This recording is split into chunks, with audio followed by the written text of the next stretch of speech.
मौसम से जुड़ी जानकारी और लाइव मौसम खबरों के लिए हमारे YouTube चैनल को सब्सक्राइब करें और बेल आइकॉन दबाकर हर अपडेट पर रखें नजर।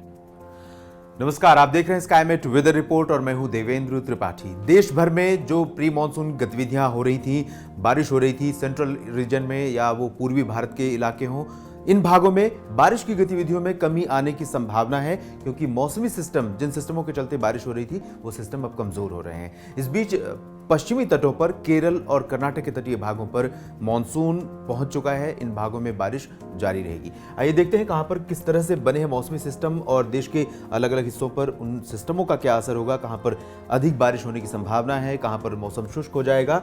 अगले 24 घंटों के दौरान अगर हम देखें तो आज 5 जून है, अब से लेकर अगले 12 घंटों तक देश के पूर्वी क्षेत्रों में, पूर्वी उत्तर प्रदेश और बिहार पर बारिश की गतिविधियां बनी रह सकती हैं, लेकिन धीरे धीरे ये सिस्टम आगे बढ़ेगा और यहां पर गतिविधियों में कमी आ जाएगी। कल से हम उम्मीद कर रहे हैं 6 जून से कि उत्तर प्रदेश में तमाम जगहों पर पश्चिम से लेकर पूरब तक बारिश में काफी कमी आ जाएगी। जहां पर पूर्वी उत्तर प्रदेश में बहुत भारी बारिश हुई है पिछले 24 घंटों के दौरान, और बिहार में भी भारी वर्षा रिकॉर्ड की गई है। धीरे धीरे पश्चिम से मध्य और पूर्वी बिहार के भागों में बारिश बढ़ेगी और उसके बाद 24 घंटों के बाद पश्चिमी हिस्सों में बारिश में काफी कमी आ जाएगी, लेकिन तराई वाले क्षेत्रों तथा पूर्वी बिहार के हिस्सों में भागलपुर, किशनगंज, पूर्णिया, अररिया, इन भागों में बारिश जारी रहेगी। उप हिमालयी पश्चिम बंगाल, सिक्किम और असम, मेघालय तथा नागालैंड में अच्छी वर्षा होने के आसार हैं। इस सिस्टम का निम्न दबाव का असर इन भागों पर रहेगा, जिसके कारण हम उम्मीद करें कि पूर्वोत्तर भारत के इन राज्यों में कई जगहों पर काफी अच्छी बारिश हो सकती है। अरुणाचल प्रदेश में भी अच्छी वर्षा का अनुमान है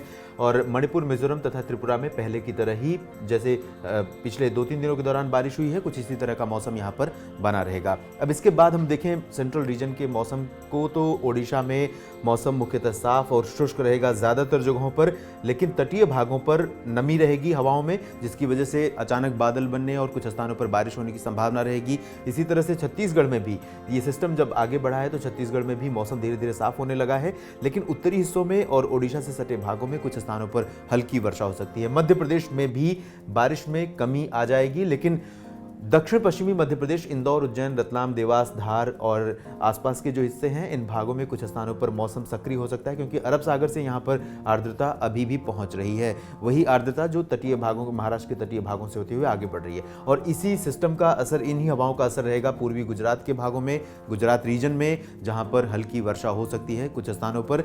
सौराष्ट्र और कच्छ के जो ज्यादातर इलाके हैं, यहां पर मौसम मुख्यतः साफ और शुष्क रहेगा, लेकिन सौराष्ट्र के पूर्वी हिस्से और तटीय हिस्सों में कुछ जगहों पर बादल आ सकते हैं और बारिश भी हो सकती है। यहां से हम एक बार उत्तर भारत का रुख करें तो राजस्थान पर जिस तरह से बारिश हमें देखने को मिलती रही है, अगले 24 घंटों तक अनुमान है कि कुछ इसी तरह का रहेगा यहां पर मौसम। हालांकि उत्तर भारत के मैदानी हिस्सों में प्री मॉनसून की गतिविधियों में कमी आ रही है, धीरे धीरे डिक्लाइनिंग ट्रेंड है, लेकिन अगले 24 घंटों तक हम उम्मीद कर रहे हैं कि कई जगहों पर राजस्थान में वर्षा होगी, हरियाणा और पंजाब में भी, तथा दिल्ली, एनसीआर और पश्चिमी उत्तर प्रदेश, इन भागों में कई जगहों पर बारिश का अनुमान रहेगा अगले 24 घंटों तक। उसके बाद ये सर्कुलेशन कमजोर हो जाएगा, WD आगे निकल जाएगा, जिससे हम उम्मीद करें कि 24 घंटों के बाद यहाँ बारिश काफी कम हो जाएगी। हम उम्मीद ये करें कि अब से आज 5 जून है, आज शाम को दिल्ली, एनसीआर में कई जगहों पर वर्षा हो सकती है, हरियाणा के कुछ इलाकों में बारिश हो सकती है और पश्चिमी उत्तर प्रदेश के भी कुछ हिस्सों में बारिश हो सकती है। पर्वतीय क्षेत्रों में जम्मू कश्मीर, हिमाचल प्रदेश, लद्दाख और उत्तराखंड, इन भागों पर आप देख सकते हैं कि यहाँ मॉइस्चर का फ्लो लगातार है, जिससे यहाँ पर उम्मीद कर सकते हैं कि कई जगहों पर हल्की से मध्यम, कुछ स्थानों पर तेज बौछारें अगले 24 घंटों तक गिर सकती हैं। उसके बाद उत्तर भारत के पहाड़ी इलाकों में भी बारिश में कमी आने का अनुमान है। दक्षिण भारत का रुख करें तो गोवा से लेकर केरल तक जो पश्चिमी तटीय इलाका है, आप देख सकते हैं कि एक ऑफशोर ट्रफ यहां पर डेवलप हो चुकी है, ये सक्रिय है। इसकी वजह से दक्षिण पश्चिमी आर्द्र हवाएं तटीय रीजन पर लगातार चल रही हैं। केरल में कई जगहों पर तेज बारिश हो सकती है, तटीय कर्नाटक में भी कई जगहों पर वर्षा के अनुमान आसार हैं, लेकिन कर्नाटक का जो तटीय हिस्सा होगा, यहां पर केरल की अपेक्षा में इंटेंसिटी बारिश की कम होगी। गोवा में कुछ स्थानों पर हल्की बारिश हो सकती है।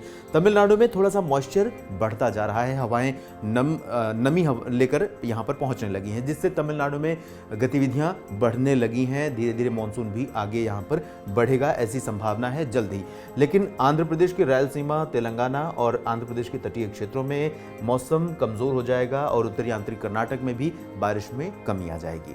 तो देश भर में कुछ इस तरह से रहेगा मौसम का हाल। आप जुड़े रहिए स्काईमेट वेदर के साथ। धन्यवाद। प्रदूषण की रियल टाइम इंफॉर्मेशन के लिए आज ही स्काईमेट AQI ऐप डाउनलोड करें और अपनों की सेहत का रखें ख्याल।